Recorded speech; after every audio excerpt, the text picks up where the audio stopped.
Mandvi road touch જમીન બિન ખેતીનો કલેક્ટરનો હુકમ, મહેસૂલ સચિવે રદ કર્યો.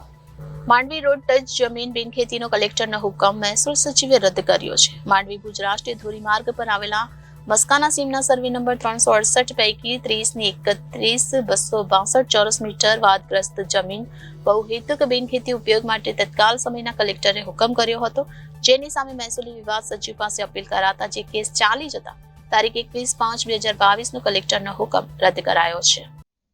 મારું નામ સંજય બાપટ છે. આમ આદમી પાર્ટી પશ્ચિમ કચ્છ જિલ્લા પ્રેસિડેન્ટ છું.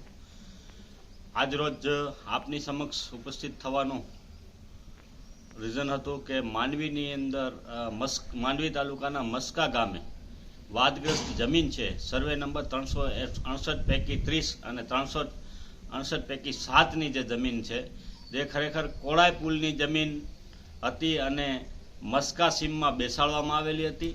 હાલમાં જ વિવાદ સચિવ દ્વારા આ જમીનનો જે હુકમ હતો એ રદ કરવામાં આવ્યો છે, પરંતુ અમારા દ્વારા આજથી લગભગ 8 મહિના અગાઉ પોલીસની અંદર ફરિયાદ પણ કરવામાં આવેલી, જે પોલીસ દ્વારા મામલતદારશ્રી પાસેથી આનો અભિપ્રાય માંગવામાં આવેલો છે, જે અભિપ્રાય આજ દિવસ સુધી મામલતદારશ્રી દ્વારા આપવામાં આવેલો નથી. જે જમીન છે 368 પૈકી 30 અને 7 વાળી એ જમીનના કે ફોર્મ ખોટા થયેલા છે, એનું કેજીપી ખોટું થયેલું છે, એની ચતુર્દિશાઓ પણ દસ્તાવેજની અંદર ખોટી રહેલી હતી. જે તમામ આધાર પુરાવાઓ સાથે અમે આ ફરિયાદ પોલીસની અંદર માંડવી પોલીસ પાસે કરેલી છે.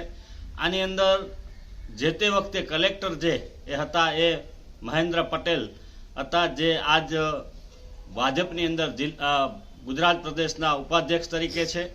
અને મને એવું લાગે છે કે જે તે વખતે એમનાથી જે પણ કંઈ ભૂલો થઈ હોય, એસકે લાંગા જેવા મોટા કૌભાંડો પણ અગાઉના જે કલેક્ટરશ્રીઓ ગયા છે એમાં તપાસ કરીએ તો કચ્છની અંદર બહુ મોટા કૌભાંડો પણ ખુલવાની શક્યતાઓ છે. એમાંનું કંઈક એમનાથી થતાં મહેન્દ્ર પટેલે કદાચ ભાજપમાં જોઈન કરવાની ફરજ પડી હશે અને એમના કદાચ જે પણ કંઈ કરેલા જૂના કૌભાંડો હોઈ શકે કે મિસ્ટેકો હોઈ શકે, એ મિસ્ટેકોને છુપાવવા માટે ભાજપમાં જતા હાલ એ પવિત્ર થઈ ગયા છે, ક્લીન ચીટ એમને મળી ગઈ હશે એવું કહી શકાય.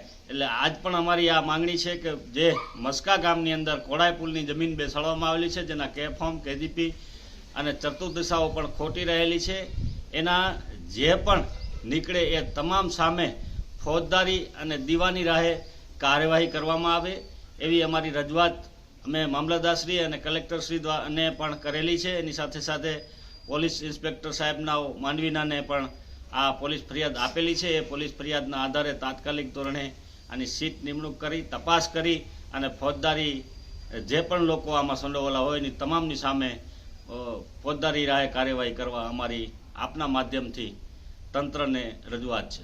Bureau report Janadesh news, Surendranagar.